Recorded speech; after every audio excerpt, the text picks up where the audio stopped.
আল্লাহ পাকের পরিকল্পনা দেখুন, যে নবী মুহাম্মদ সাল্লাল্লাহু আলাইহি ওয়াসাল্লামকে মক্কা থেকে তাড়িয়ে দিচ্ছে মানুষ, আল্লাহ রাব্বুল আলামিন সেই মক্কা নবীর পায়ের সামনে এনে দিলেন। সুবহানাল্লাহ। মাত্র 8 বছরের ব্যবধানে যে বদর যুদ্ধে মুসলিমদেরকে একদম নিঃশেষ করে দেওয়ার প্ল্যান করা হয়েছে, ওই বদরেই আল্লাহ রাব্বুল আলামিন আবু জেহেলের মৃত্যু লিখে রাখলেন। যে ইউসুফকে কুয়ায় ফেলে দিল তার ভাইরা, সেই ইউসুফকে আল্লাহ পাক সেখান থেকে রাজপ্রাসাদ, সেখান থেকে কারাগার, সেখান থেকে আবার নিয়ে আসলেন মিশরের পলিটিক্যাল পাওয়ার। আল্লাহর পরিকল্পনা। যে ইয়াসরিব একসময় ইহুদিদের দাপটের জায়গা ছিল, ওই ইয়াসরিব মুসলিমদের করতলগত করলেন আল্লাহ পাক হিজরত করিয়া।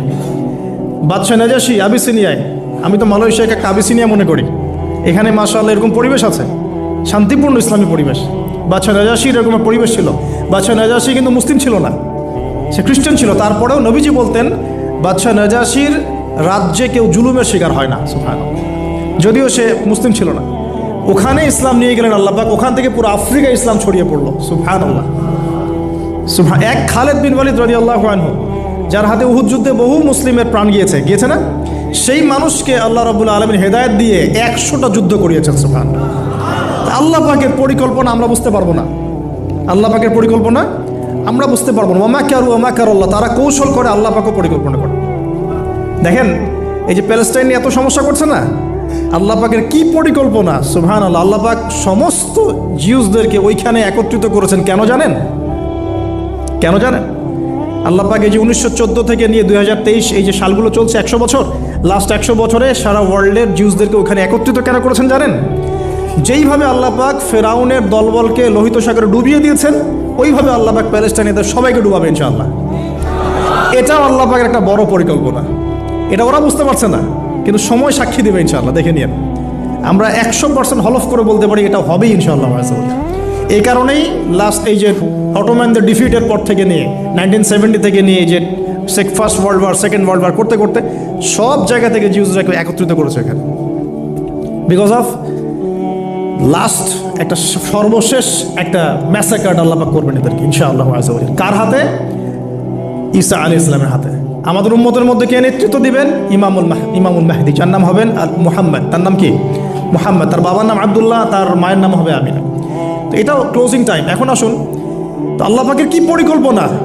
যৌবনকালটা আল্লাহ পাক মুসা আলাইহিস সালামকে ফেরাউনের ঘরেই কাটালেন, এবং আল্লাহ পাক মুসা আলাইহিস সালামকে 2টো গুণাবলী দিয়ে বড় করলেন। 2টো গুণাবলী মনে রাখবেন। এক হচ্ছে কওয়ি, তিনি শক্তিশালী ছিলেন, ফিজিক্যালি অনেক শক্তিশালী ছিলেন। আমিন মানে বিশ্বস্ত ছিলেন, কওয়িউল আমিন। মনে থাকবে ইনশাআল্লাহ। আমরাও আল্লাহর কাছে দোয়া করি, আল্লাহ আমাদেরকে কওয়ি বানিয়ে দিন এবং আমিন বানিয়ে দিন, আমিন। এবার যৌবনে উপনীত হয়েছেন, টকবকা রক্ত, বাইরে বের হয়েছেন। বাইরে বের হয়ে দেখছেন যে 2জন ব্যক্তি লড়াই করছে, রজুলান ইয়াকতাতুলান, 2জন ব্যক্তি মারামারি করছে। একজন মিন শিয়াতি, তার বনু ইসরাইল কওমের মধ্যে, আরেকজন হচ্ছে আদুই, তার শত্রুর মধ্যে। তো মুসা আলাইহিস সালাম গিয়ে সাহায্য করতে চাইলেন তার কম। আমরা বলি না দেশি ভাই সাপোর্ট দিই, তাই না? আচ্ছা, তো মুসা আলাইহিস সালাম গিয়ে সাপোর্ট দিতে গিয়ে শুনেন, ফাওয়াকাযাহু মুসা ফাকাদা আলাইহি, মুসা আলাইহিস সালাম মাত্র একটা ঘুষি দিয়েছেন, এক ঘুষিতেই ওই ব্যক্তি ডেড, স্পট ডেড। এই যে আমি গত একটা লেকচারে বলেছিলাম, চাইনিজ কন্টিনেন্টে যে মার্শাল আর্টসগুলো গড়ে উঠেছে, এই কোরআন থেকে গড়ে উঠেছে।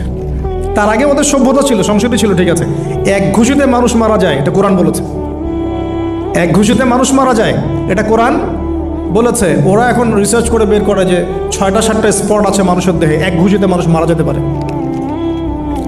কোরআনকে আমরা মূল্যায়ন করি না, কিন্তু কোরআনকে সারা দুনিয়ার অমুসলিমরা মূল্যায়ন করে ওদের স্বার্থে তারা আমাদের কোরআনকে মূল্যায়ন করে, আমাদের হাদিসকে মূল্যায়ন করে। আমরা করতে চাই না, আল্লাহ মাফ করুক আমাদেরকে। আমরা কোরআন পড়তে চাই না, গবেষণা করতে চাই না, অর্থ বুঝতে চাই না, একটু আরবি ভাষা শিখতে চাই না, কোরআনের বালাগাত ডেইলি একটু তেলাওয়াত করবো এক পারা, সেটা করতে চাই না। আল্লাহ পাক আমাদেরকে মাফ করুক এবং কোরআন বলা বানিয়ে দিন, আমিন।